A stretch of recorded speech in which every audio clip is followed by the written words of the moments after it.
Well, I have to say, it's so nice to meet the secret weapon of Uber. So before we go ahead and get started, Charles and I just wanted to give a brief introduction of ourselves and then see if there was anything else that you wanted to add. So I'm currently a senior here at USD, majoring in marketing, double minoring in entrepreneurship and communications. And the reason why I have such a big role in Entrepreneurship Club is because I have a huge entrepreneurial spirit. I currently have my own company, Lucky Charms Jewelry, and I hope that in my future career I can start my own corporation and change the world. Thank you, Mackenzie. My name is Charles. I'm a double major, majoring in business admin and real estate. When I left the military, I was kind of lost on what to do. I went to an entrepreneurship conference, my very first V2 pitch, and I saw the students interacting and talking to venture capitalists, talking to people that had these amazing ideas. And I knew I wanted to be there. I wanted to be in this seat, talking to people like Curtis. So a quick show of hands, who's ever rode an Uber before? So you have some pretty good stuff going on, you know? That's pretty impressive. So if you look to your left and right, there are people around you on this campus in San Diego that have these same incredible ideas. And with the Entrepreneurship Club and people like Regina, these ideas come to life. So let's go ahead and start the first question. How's that sound? Sounds good. Cool.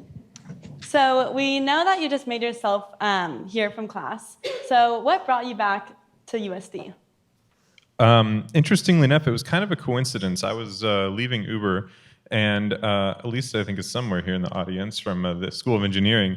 USD actually didn't know I went here for the longest time. Wow. I never got any calls for donations, any of this, because I guess okay. until you graduate, they don't consider you an alumni. So I was like, oh, cool.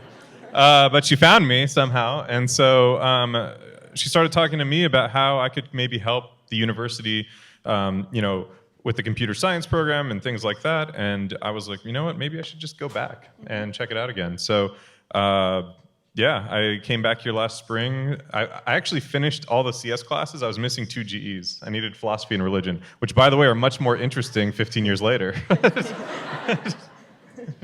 Well, we are glad that you're back here with us. So go ahead and take us back to when Uber started. I mean, if you were to tell me to get in a car with a complete random stranger from point A to point B, I would have told you were crazy. So how did that idea get started? Yeah, I always tell people, 20 years ago, the advice all your parents gave you is don't talk to strangers from the internet. And now we're like, please get in cars with strangers from the internet. Exactly. And now that's cool. But yeah, I mean, there's a lot of origin stories out there. In fact, there's a new book that just came out that talks quite in depth about it. I mean, we were really just trying to solve our own problems. So like Travis and I would go out, we'd have a few drinks, we'd want to get home, and in San Francisco, it was impossible to get a taxi. And so the original idea was, let's buy a black Mercedes, hire a driver, and then build an app so that either of us can request him and he'll come to us. And it was just to solve our own problems. It wasn't supposed to be a business. And so actually, almost every company I've started has been just to solve my own problems. And turns out a lot of other people have the same problems I do. Yes. So that's kind of the genesis of it all. And then, we would be out with friends, we'd push a button, a car would show up, and everyone's like, give me that app, give me that app. And so then it kind of went from there. But we never anticipated it becoming as big as it's become. But you know what they always say, entrepreneurs are ones who solve problems. Mm-hmm. What an amazing story. So speaking of craziness, how crazy was it when you rang the bell? When the stock went public, the IPO happened, all the craziness kind of died down, and you were with your family. What was going through your head? Well, I was on the trading floor when we rang the bell, so that was a whole surreal experience on its own. Almost all the early employees flew out to New York. We had parties all over the city. We were on the bar around the corner from the stock exchange. It was a very surreal experience being there with everybody. It was actually like a reunion because most of those people don't work at Uber anymore. So we had probably the first 200 to 300 employees all descend on New York and just had a great time seeing everybody from all over the world. Because I don't know if many people know this, but Uber was a global company in the fact that we actually opened an office in every city we operated in. There was a San Diego office, there was a Sydney office, there was, all these places, and we got to know all these people from all over the world, and every time we traveled somewhere, we had family there that would, kind of take care of us. So it was really cool seeing everyone from all over the world come for that one event. Probably pretty crazy seeing yourself on TV and seeing your logo everywhere after, years and years of hard work. What a great accomplishment. Yeah, and another note is when somebody asks you to come on stage and send them a headshot, do it. Otherwise, they'll take just a random screenshot from YouTube and put it on stage. So make sure you answer your emails. Yeah, that's true. So there's, back to what Regina was saying about success. There is that common misunderstanding that success happens overnight. Is that what happened with Uber, with your success? And is there anything that you would have changed?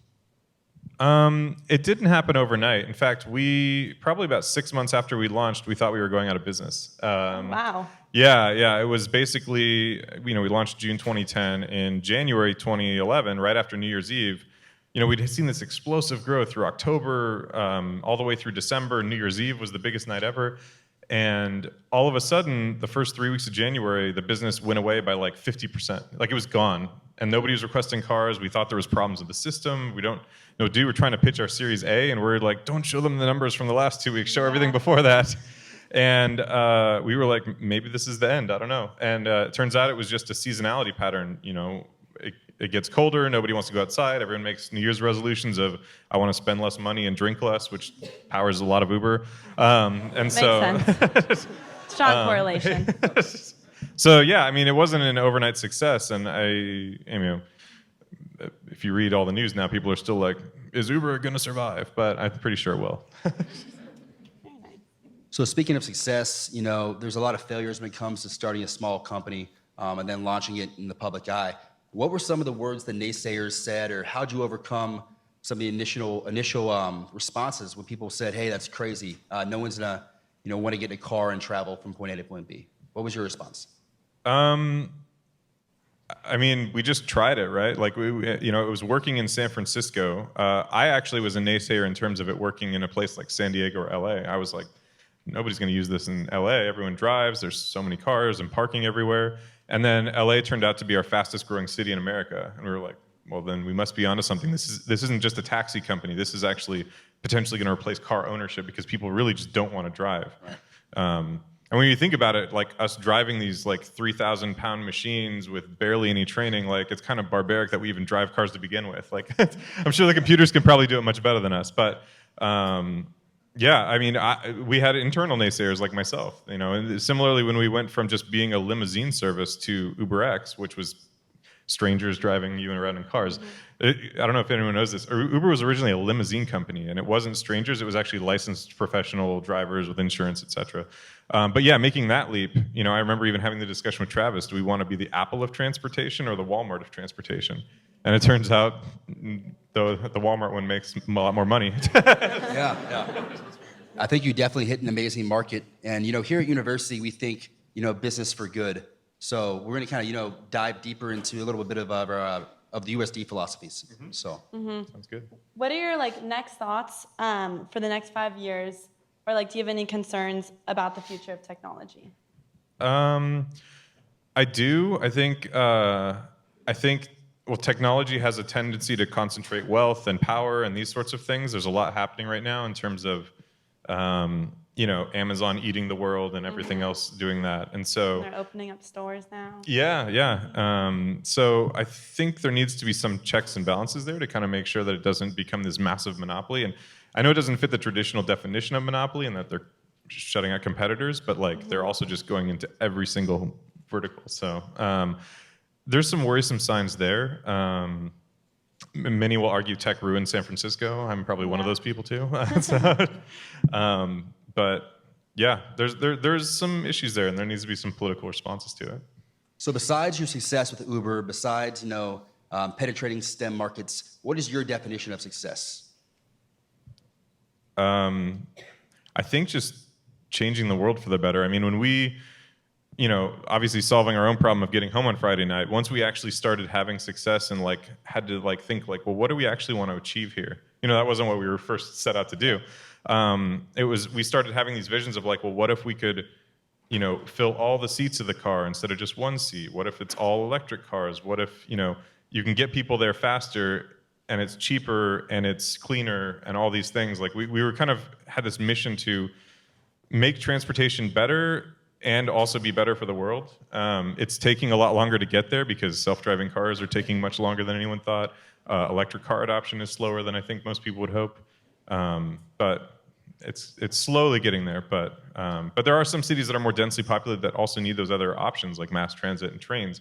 And Uber's now taken that direction. Just today they announced they want to be the operating system for your life, right? Like they want, now in some cities they integrate with the train systems, with the bus systems, with everything else, so that you want to go somewhere. It might not be in an Uber car. It might be a train. That might be faster, and it'll tell you that. So. Speaking of that, can you kind of dive in a little deeper to your concept of Uber Freight and how you really streamline that process? Yeah. So when we started building Uber Freight, it was actually me and these two guys, and we just went out to truck stops in the middle of California, and we're like, let's just hang out with some truckers and figure out what this industry is all about. What happened was we were building Uber Rush, which was an on-demand delivery platform using the UberX drivers. So when I order a MacBook, why does it ship from Kentucky or China when there's an Apple store like a mile from here in Fashion Valley? And we're like, this seems not super efficient. And so we made this thing called Uber Rush to pitch to companies like, you can do 1 hour delivery, you can compete with Amazon. We can be the logistics layer to allow traditional retail to compete with Amazon. And when we went to all the retailers with it, they came back and said, that's great and all, but unfortunately, we're not very good at inventory control. We don't even know what's in our stores. And so instead, could you just do freight for us? Because that would actually be really helpful. And we're like, what's freight? So it actually was them coming to us asking for it, and then me taking that direction from the companies and going and researching the industry and hanging out at truck stops. And so how we essentially built it. So, but it's a massive industry. I actually think it can be bigger than Uber's ride-sharing business. I mean, the freight industry just in the U.S., ground transportation is $800 billion a year. Oh, wow.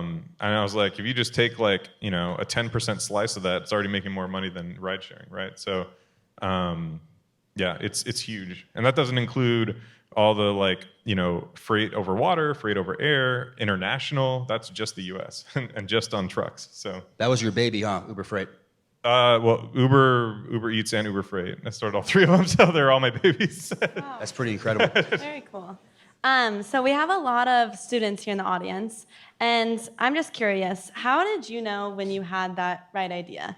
And for the students that are here, is there anything that you could give them, any advice? We meet with students all the time, even like Connor, about their ideas, and we're just wondering, what kind of advice would you give them? I think it's something I said earlier, which was like, it turns out your problems are, well, not all of your problems, but some of your problems are shared by many other people. And so when you have a problem you want to solve, I think it's actually really good to start asking other people about it. Like, hey, do you hate expense reports too? And you're like, yeah, of course. And so we just asked everybody, and we're like, well, we should build Expensify and make, so the company slogan was expense reports that don't suck. We were like, we can't make them good, but we can make them less bad. So yeah, I think it's all about just finding things that are annoying in your life and things that are inefficient and solving those inefficiencies. That's essentially been all the businesses I've done. So. Mm-hmm. And just going back to when you were little, did you ever think you would be an entrepreneur? Not at all. In fact, well, you heard the story. My first company I did for free sushi and beer. Mm-hmm. Like, I had no business sense whatsoever. I was a college student. At that time, I think free sushi is worth more than the money. But yeah, I actually wanted to just be like a computer science person. I was actually going to be a computer science professor. That's what I always wanted to be. But yeah, then I did a little research at UCSD and was like, oh, this PhD thing's not for me. And so, yeah, entrepreneur was. So speaking of that, what's next for Curtis Chambers? I've spent the last 2 years basically doing a lot of investing and advising new startups. Specifically around like social impact investing and a lot of philanthropy, things around healthcare, education, wealth inequality, gender inequality, solving all these sorts of problems. So I've been doing that. I'm taking a photography class right now here at USD. I've got 2 daughters that I'm raising, so I'm just all over the place right now. So I hear you. That's awesome. So we're gonna do a quick lightning round. In this round, we're gonna ask a question, and then you can just give a quick 1 or 2 word response. How's that sound? One or 2 words? That's 1 or it? 2 words. Oh, yeah. wow, okay. Real quick. Oh, this is going to be tough. All right, so I'm going to start it off. Invisibility or super strength? Invisibility. Favorite book? Oh. I should say This that. one could be more than 2 words. It's a good question. Right now I'm reading the Uber book, super pumped. Okay. It's pretty well written. Favorite day of the week? Wednesday? That's what I said too when we were practicing. We were actually discussing that earlier. You'd say. Was that your pick? That was our pick, yeah. So Mine. I win $20. What is the last song that you downloaded? I haven't downloaded it. I stream it. Never mind. Your most influential person?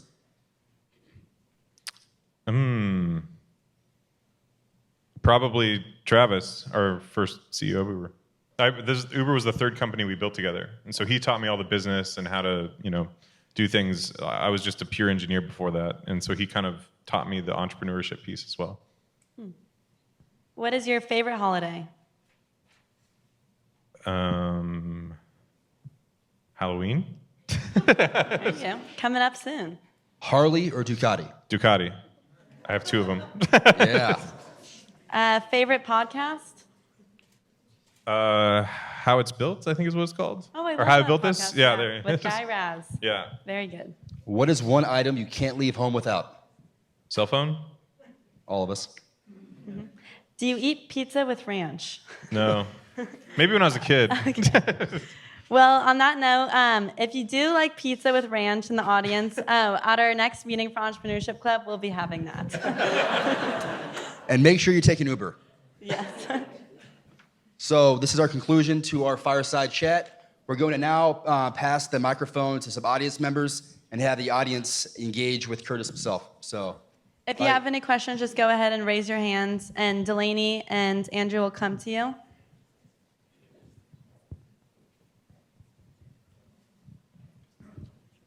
Hey, Curtis. So the question I have for you is that when you were building Uber, it was borderline legal, and you're kind of going into untested waters, if you will. So what advice would you give to someone who was trying to build something, but it wasn't necessarily legal, but not illegal, a gray area, if you will? So the interesting thing about Uber is when we started it, it was completely legal because we were using limousines. And we got a cease and desist from the city of San Francisco and the state of California, I think like 3 months after we launched. Mm-hmm. But that was more around the name because our company name originally was Uber Cab. And apparently, according to the city regulations, you can't use the word taxi or cab unless you're a licensed taxi driver or taxi company. And we were a limousine company. So literally, we took our Uber Cab logo, which was like a U and a C with Uber Cab underneath, into Photoshop and just sliced it in half and said, that's our new logo. And so we changed our name from Uber Cab to Uber that day. Buying that domain name was very expensive. Warner Music Group owned it before. But yeah, so we were actually fully legal for the first 2.5 years. It was UberX where the legality got challenged a little bit. And so what the story of how UberX came about was we always wanted to make Uber cheaper. So when it was a limo company, it was about 2 to 3 times more than a taxi. It was very expensive, but it was like fancy black town cars and white glove drivers and all this stuff. And we wanted to bring it to the masses. Our slogan had always been everyone's private driver, but it wasn't everyone's private driver. It was every rich person's private driver. And so it's like, how do we go to that level? And we talked about maybe integrating with taxis because taxis were like the legal way to do something cheaper. We always had this idea of like, it would be cool to do peer-to-peer because Travis and I's previous company was a peer-to-peer content delivery network, but it was extremely illegal. And we also didn't trust getting in cars and strangers. We're like, that's a terrible idea. But then Sidecar and Lyft actually just said, let's just go super illegal and do it. And so we kept telling the government, like, please enforce your regulations. These people are doing blatantly illegal things. Please stop them, pull them over, et cetera. And they're like, nah. So we published this white paper and said, you have 30 days to enforce your regulations or we're going to enter this market. And we were much bigger. And so they didn't do anything. And so we just kind of went into it.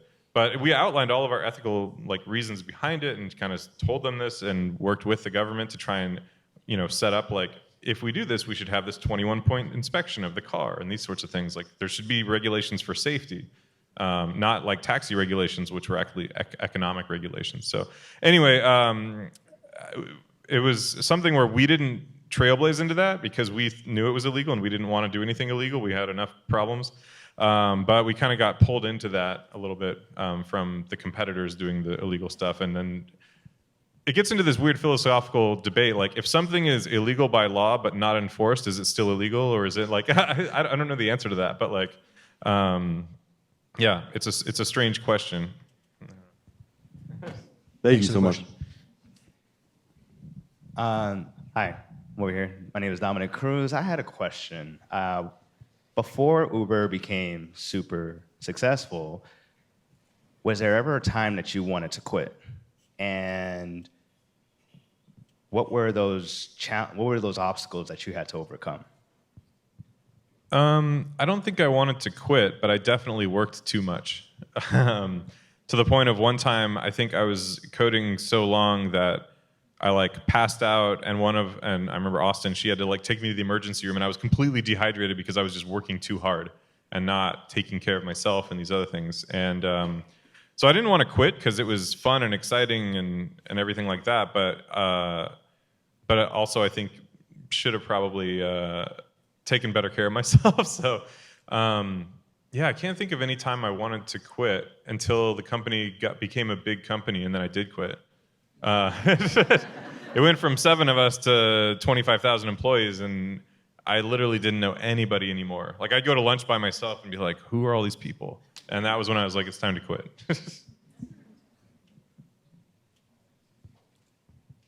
Hey, Curtis. So in the early days of Uber, I'm curious if anybody ever raised concern that it's kind of a hard idea to patent. Would you say your main advantage was just that you were first to market and nobody grew fast enough to be able to copy you?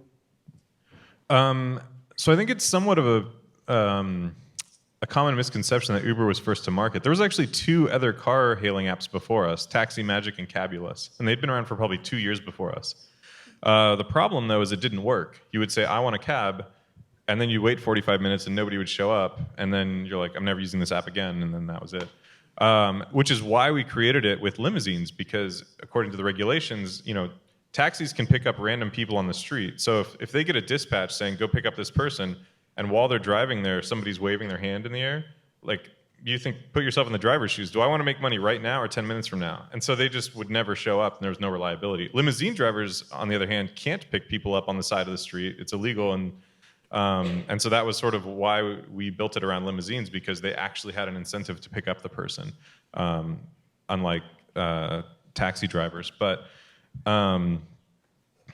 yeah, sorry, what was the original question? I went off on a tangent there. I was just asking how you dealt with the issue of it being hard to patent, and maybe how Yeah. you justify that to your investors early on. So we didn't patent anything early on. I think the first thing we patented was probably dynamic pricing, the whole surge pricing thing, and maybe some user interface elements. But it's true, like, who are we to patent it when 2 other companies did it before us? And in fact, the guy who founded Sidecar wrote a patent for the entire system like 10 years before, but then never built it. And so, yeah, I'm generally not a huge fan of patents. I'm the style of entrepreneur that doesn't want to win with protectionism. I want to win by being better and being a better operator and being more efficient. So that's kind of my stance on it. Okay, so Uber's advantage was that you had a better business, basically. Yeah, and we were like obsessively focused on the efficiency. Like, the first person I hired after me was a data scientist to like accurately do supply and demand predictions, so such that we could know how many drivers we needed for every hour of the day and these sorts of things. So everyone else kind of just like threw an app out there and like hope it worked, but like we were like, we need to know exactly how many people are going to be needed in each neighborhood at this minute, and getting super focused on the efficiency. And that's what made drivers come to us, because they could make more dollars per hour with us than somebody else, and then that just makes the whole network work better. And when you push the button, originally when Uber launched, I think it was 15 minutes you had to wait for a car, and now it's like 2 minutes and 10 seconds or something like that. So. Okay, thank you. Hello. I was wondering what were the biggest challenges you had while raising capital, proving your concept and everything related to that, especially raising capital? Nobody wanted to invest in a taxi company. So a lot of people turned us down, probably in the first 2 rounds. But Travis was just a really, really fierce fundraiser and negotiator. I mean, his previous company, he had seen so much failure that he kind of knew how to deal with that and came from an underdog position. I think that characteristic of him maybe hurt later once we were not the underdog anymore. Yeah, the first 2 rounds, it was extremely difficult. And we had a lot of capital expenditures because we were paying the drivers like $40 an hour to stay on the system because, you know, it's a supply and demand system. And in that chicken and egg problem, you have to somehow fix it. If there's not enough drivers, nobody will use it because they can't get a car. If there's too many, none of the drivers will make enough money. And so we essentially just paid the drivers. And so we were bleeding capital in the beginning and had to raise a lot of money in the beginning for that. So. But after the Series A, it was the opposite, where people were like knocking down our door to invest, and it made it very easy. So, yeah.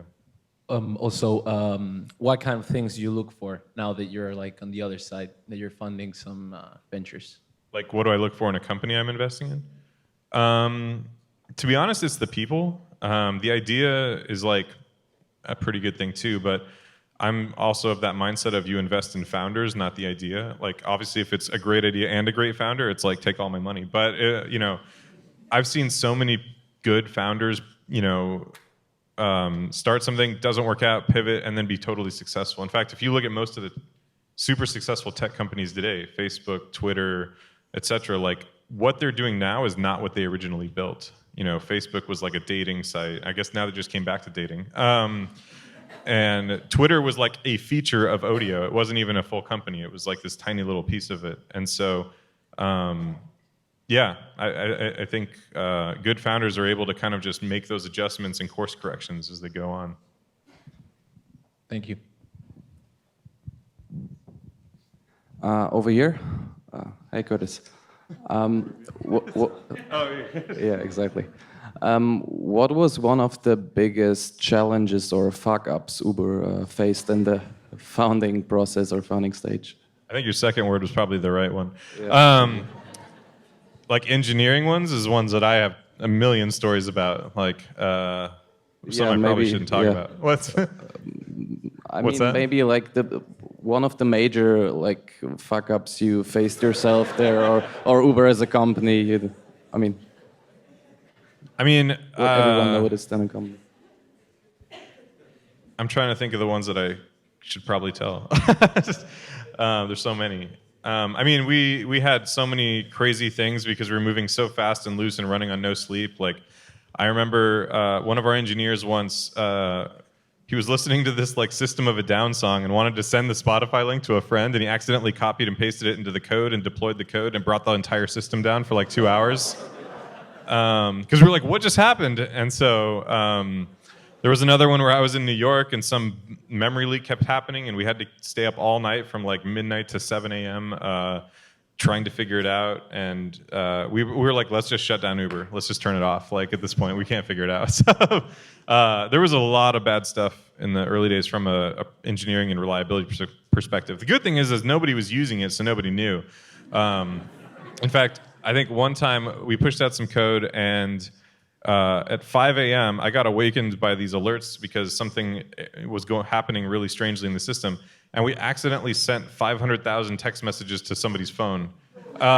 It created this like infinite loop where it's texted them again and sent 500,000 messages in like a 5-minute time span. And it would have done that to everybody, except we were so small that only one person was using us at 5 a.m. that morning.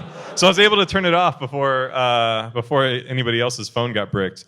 Literally, AT&T was about to shut off their entire SMS queue system for everyone. The CEO called us and yelled at us for like destroying SMS as a system.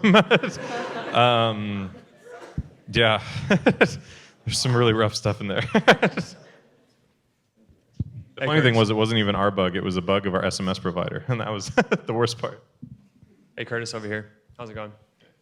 So you mentioned overworking, and how do you know at what point in your business to really go after and hire employees and to really kind of give up some control for your own mental health? And also, how do you reconcile finding the right employees to attract the right people into the company? Thank you. I mean, I think you need to hire more when you're doing the things that I was doing. You're in the office till 2 a.m. every night and not sleeping and not going home and all these other things. I'm a big fan of a lean startup. Like we built all of Uber with just 4 engineers over 6 months. Like it was not a tremendously long effort with not that many people. Obviously now there's like 2,000 engineers or something. It takes a lot more to keep it running, but yeah, the original founding team, like there was just 7 of us, and we didn't hire an 8th person until probably many months later. It's kind of just, yeah, like I said, everyone's doing everything, and when it finally gets overwhelming, it's probably, I mean, you probably want to get ahead of it before it's overwhelming, but like that's a good indicator of when to hire some more people. In terms of how to attract talent, it was really difficult in the early days. I remember going to like the Stanford Career Fair and all these places, and they're like, "What do you do?" I'm like, "It's kind of like a taxi," and they're like, "Oh, that's not tech. I don't want to do that." And like one instance I remember specifically was at the MIT Career Fair. I was going to the lunch area where all the recruiters were, and someone from Dropbox was like, "Uber, why are you here? Aren't you guys just an app?" And I was like, well, "Aren't you guys just a hard drive?"